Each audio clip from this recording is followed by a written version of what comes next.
अस्सलामुअलैकुम। जंग के मैदान में ईरान अकेला पड़ गया। जो ईरान के खास दोस्त थे रशिया और चाइना, वो लोगों तक ग्राउंड लेवल पे ईरान की मदद करते हुए दिख नहीं रहे। ऐसे काफी सारे कमेंट मेरे वीडियोस के ऊपर आ रहे हैं, तो इन सब कमेंट्स का रिप्लाई देंगे इस वीडियो के अंदर अपन। एक तरफ अमेरिका इसराइल के सपोर्ट के वास्ते यूरोप के कुछ मुल्क सामने आ रहे हैं, तो वहीं ईरान के सपोर्ट में कोई भी ग्राउंड लेवल पर साथ नहीं है। यहाँ तक कि यूनाइटेड अरब इमारात, सऊदी अरब तक अमेरिका की मदद के लिए सामने आ चुके हैं। इस वीडियो में इसी मामले में डिटेल्स में बात करेंगे। वीडियो शुरू करने से पहले आप सभी से रिक्वेस्ट है कि हमारे इस चैनल को सब्सक्राइब कर लीजिए। तो अमेरिका और इसराइल ने ईरान पर हमला किया, तो ईरान के बारे में कहा जा रहा है कि वो अकेला खड़ा नजर आ रहा है, जबकि ईरान के पास रशिया के साथ 20 साल का स्ट्रैटेजिक पार्टनरशिप एग्रीमेंट है। चाइना के साथ $400 बिलियन का लंबा इकोनॉमिक डील है। ब्रिक्स और शंघाई कॉरपोरेशन ऑर्गेनाइजेशन जैसा प्लेटफॉर्म का सहारा है। फिर भी जब जंग का वक्त आया तो ये तमाम बड़े मुल्क सिर्फ बयानात तक महदूद क्यों रह गए? आखिर इस वक्त ईरान को मैदान में अकेला क्यों छोड़ दिया गया और इंडिया का रवैया इतना गौर का मरकज क्यों बना हुआ है? सबसे पहले समझते हैं कि ईरान को किससे क्या उम्मीद थी। ईरान को सबसे ज्यादा मिलिट्री सपोर्ट की उम्मीद रशिया और चाइना से थी। चाइना ईरान का सबसे बड़ा ऑयल खरीदने वाला मुल्क है। तकरीबन 80% ईरानियन ऑयल चाइना खरीदता है, अक्सर सस्ते रेट पर। बदले में चाइना ईरान को missiles, drones, defence technology, spare parts और मिलिट्री इक्विपमेंट्स देता रहा है। 2021 में चाइना ने ईरान के साथ 25 साल का $400 बिलियन का इन्वेस्टमेंट एग्रीमेंट साइन किया। इस डील का मकसद सिर्फ तिजारत नहीं बल्कि ईरान को सियासी तन्हाई से निकालना भी था। चाइना ने ईरान को शंघाई कॉरपोरेशन ऑर्गेनाइजेशन और ब्रिक्स प्लस जैसे इंटरनेशनल ग्रुप में शामिल करवाने में भी किरदार अदा किया, ताकि ईरान को ग्लोबल लेवल पर सपोर्ट मिल सके। इस जंग से शुरू होने से पहले रिपोर्ट्स आई कि चाइना ईरान को CM-302 anti ship cruise missile देने वाला है, यानी ऐसा लग रहा था कि दोनों मुल्क डिफेंस कॉर्पोरेशन को मजीद मजबूत कर रहे हैं। दूसरी तरफ रशिया और ईरान का रिश्ता भी सिर्फ लफ्जों तक महदूद नहीं रहा। जब रशिया ने यूक्रेन पर हमला किया तो ईरान ने रशिया को ड्रोन्स, एम्यूनिशंस और वेपन्स दिए। ईरान ने रशिया में ड्रोन प्रोडक्शन लाइन लगाने में भी मदद की। इसके बदले रशिया ने वादा किया कि वो ईरान को S-400 एयर डिफेंस सिस्टम और Su-35 फाइटर जेट्स देगा। पिछले साल इसराइल के साथ 12 दिन के जंग के बाद ईरान को S-400 सिस्टम तो मिल गया, लेकिन Su-35 जेट्स अभी तक नहीं मिले। इसके अलावा रशिया और ईरान ने 20 साल का स्ट्रैटेजिक पार्टनरशिप ट्रीटी साइन किया, जिसमें defence, intelligence sharing, thread energy और न्यूक्लियर टेक्नोलॉजी तक 47 नुकात पर कॉर्पोरेशन का वादा किया गया। इतनी गहरी स्ट्रैटेजिक अंडरस्टैंडिंग के बावजूद जब अमेरिका और इसराइल ने ईरान पर स्ट्राइक की तो रशिया और चाइना ने सिर्फ बयान दिए, लेकिन खुली मिलिट्री मदद का ऐलान नहीं किया। अब सवाल उठता है कि चाइना खुलकर ईरान का साथ क्यों नहीं दे रहा? चाइनीज फॉरेन मिनिस्ट्री ने बयान दिया है कि ईरान की टेरिटोरियल इंटीग्रिटी और सिक्योरिटी का एहतराम किया जाना चाहिए और टेंशन को डायलॉग के जरिए कम किया जाना चाहिए। लेकिन चाइना ने कहीं भी ये नहीं कहा कि वो ईरान को मिलिट्री सपोर्ट देगा। असल में चाइना और ईरान के दरमियान कोई फॉर्मल मिलिट्री अलायंस नहीं है। दोनों स्ट्रैटेजिक पार्टनर्स है, लेकिन नाटो जैसा डिफेंस पैक्ट नहीं है जहां एक पर हमला हो तो दूसरा ऑटोमेटिक जंग में कूद जाएगा।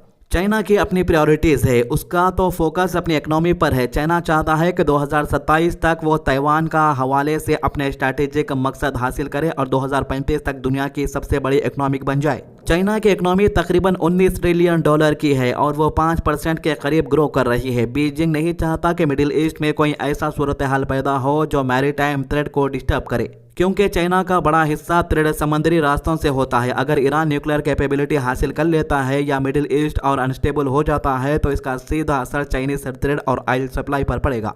इसीलिए चाइना एहतियात का रास्ता इख्तियार कर रहा है। वो लफ्जी सपोर्ट देता है लेकिन मिलिट्री तौर पर इन्वॉल्व नहीं हो रहा। अब बात करते हैं रशिया की। रशिया ने भी बयान दिया कि ईरान पर बगैर प्रोवोकेशन के हमला हुआ है और मिडिल ईस्ट को टर्मोइल में ढकेल दिया गया है, लेकिन रशिया ने भी कोई मिलिट्री असिस्टेंस का ऐलान नहीं किया है। इसका सबसे बड़ी वजह यूक्रेन जंग है। रशिया 4 साल से यूक्रेन में जंग लड़ रहा है। हजारों नहीं लाखों रशियन सोल्जर्स या तो मर गए या जख्मी हुए या मिसिंग है। रशिया की इकोनॉमी सिर्फ 0.6% की ग्रोथ दिखा रही है। अमेरिका रशियन ऑयल ट्रेड पर नजर रख रहा है और टैरिफ की धमकी दे रहा है। बहुत से मुल्क रशियन ऑयल से दूर रहने लगे हैं। ऐसी सूरत हाल में अगर रशिया एक और फ्रंट खोल लेता, खासतौर पर अमेरिका के खिलाफ, तो ये उसके लिए सियासी और मिलिट्री तौर पर बहुत खतरनाक होता। इस वक्त रशिया अमेरिका के जरिए यूक्रेन के साथ बात भी कर रहे ताकि किसी तरह जंग को खत्म किया जा सके। ऐसे में मॉस्को नहीं चाहता कि वह अमेरिका को और ज्यादा प्रवोक करे। रशिया और ईरान स्ट्रैटेजिक पार्टनर है, लेकिन उनके दरमियान कोई ऐसा डिफेंस पैक्ट नहीं है जिससे डायरेक्ट मिलिट्री इंटरवेंशन लाजमी हो। इसलिए रशिया भी बयानात तक महदूद है। अब सवाल यह है कि यूनाइटेड नेशन क्या कर रहा है? यूनाइटेड नेशन सिक्योरिटी जनरल ने हमलों की मजम्मत की और कहा कि इंटरनेशनल पीस के लिए खतरा है और तमाम पार्टीज को डायलॉग के जरिए मसला हल करना चाहिए। लेकिन यूनाइटेड नेशन की असल कमजोरी ये है कि इसके पास अपनी कोई मिलिट्री फोर्स नहीं।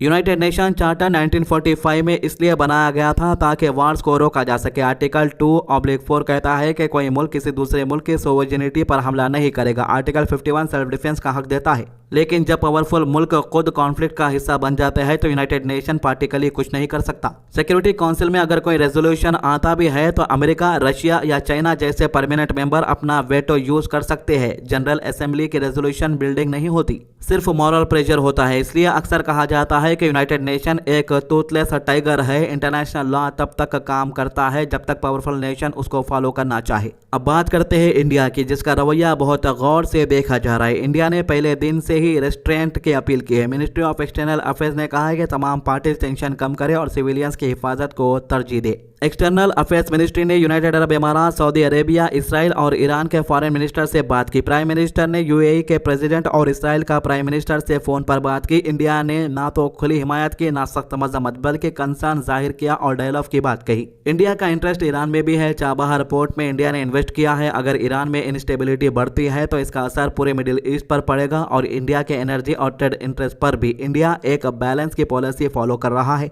एक तरफ इसे अमेरिका और इसराइल का साथ स्ट्रॉन्ग रिलेशनशिप मेंटेन करना है तो दूसरी तरफ ईरान से हिस्टोरिकल और स्ट्रैटेजिक टाइज भी है। इसलिए इंडिया का न्यूट्रल और केयरफुली वार्डेड स्टैंस लोगों की तवज्जो का मरकज बना हुआ है। यूरोप और अरब मुल्कों का रवैया भी मुख्तलिफ है। यूनाइटेड किंगडम ने कहा है कि वो इनिशियल अटैक में शामिल नहीं था और फ्यूचर में भी इन्वॉल्व नहीं होगा, लेकिन अपने इंटरेस्ट की हिफाजत करेगा। फ्रांस ने टेंशन को खतरनाक करार दिया और कहा कि सिविलियन सेफ्टी जरूरी है। यूरोपियन यूनियन ने रिस्ट्रेन और इंटरनेशनल लॉ की बात की। ऑस्ट्रेलिया ने अमेरिका को एक्शन को सपोर्ट किया और कहा कि ईरान को न्यूक्लियर वेपन्स हासिल करने से रोका जाना चाहिए। पाकिस्तान ने ईरान पर हमलों की सख्त मजम्मत की और डिप्लोमेसी की अपील की। गल्फ कॉरपोरेशन काउंसिल के मुल्कों ने कहा कि उनके एरियाज को टारगेट किया गया और इन्होंने ईरानियन अटैक को सोवरेनिटी के खिलाफ वर्जी करार दिया। ईरान के फॉरेन मिनिस्टर ने इन इल्जामात को रद्द करते हुए कहा कि हमारा हमला सिर्फ उन अमेरिकन बेसेस पर है जो इन मुल्कों के अंदर मौजूद है। हम अपने हमसायों को टारगेट नहीं कर रहे। यानी कि ईरान ने साफ कह दिया है कि अरब के लोगों से हमारी कोई दुश्मनी नहीं है, जो अमेरिका के बेसिस से उसी पर हमला कर रहे हम। तो पूरी तस्वीर ये है कि ईरान स्ट्रेटेजिक पार्टनरशिप के बावजूद इस वक्त मैदान में लार्जली अकेला नजर आ रहा है। रशिया और चाइना दोनों अपने जियोपॉलिटिकल और इकोनॉमिक कैलकुलेशन की वजह से डायरेक्ट मिलिट्री सपोर्ट से दूर रह रहे। यूनाइटेड नेशन स्ट्रक्चरल कमजोरी का शिकार है। इंडिया बैलेंस की पॉलिसी अपना रहा, यूरोप एहतियात से चल रहा, अरब दुनिया अपने इंटरेस्ट को देख रही है। ये कॉन्फ्लिक्ट सिर्फ एक जंग नहीं बल्कि ग्लोबल पावर पॉलिटिक्स का इम्तिहान है। हर मुल्क अपने फायदे, अपने खतरे और अपने फ्यूचर गोल्स को देखकर फैसला कर रहा और इसीलिए स्ट्रैटेजिक एग्रीमेंट और $बिलियन डील्स के बावजूद जंग के वक्त असली इम्तिहान ये होता है कि कौन कितना रिस्क लेने को तैयार है। फिलहाल लगता यह है कि कोई भी सुपर पावर ईरान के लिए अमेरिका के साथ सीधा टकराव मोड़ लेना को तैयार नहीं है। पूरी मतलब की दुनिया हो गई भाई। इंसान ये सोच रहा है कि मैं सामने वाले को मदद कर रहा हूँ तो कल उन्हें भी मेरी मदद करना। अगर उसको ये दिख रहा है कि आगे चल के इन्हें मेरी कुछ भी मदद नहीं कर सकता तो उन्हें उसकी मदद ही नहीं कर रहा। अपने पास भी बहुत चल रहा समझो और पूरी दुनिया में ये चल रहा, अब किसको बोलने का कुछ नहीं है। तो ये थी अभी तक की अपडेट। आज की अच्छी बात, हुजूर सल्लल्लाहु अलैहि वसल्लम ने फरमाया, अल्लाह ताला फरमाता है मेरे बंदों में से सबसे ज्यादा महबूब वो लोग हैं जो जल्दी इफ्तारी कर ले। इब्ने हिब्बान 3507। हमारे चैनल को सब्सक्राइब कीजिए और हमारे वीडियोस को ज्यादा से ज्यादा शेयर कीजिए। अल्लाह हाफिज।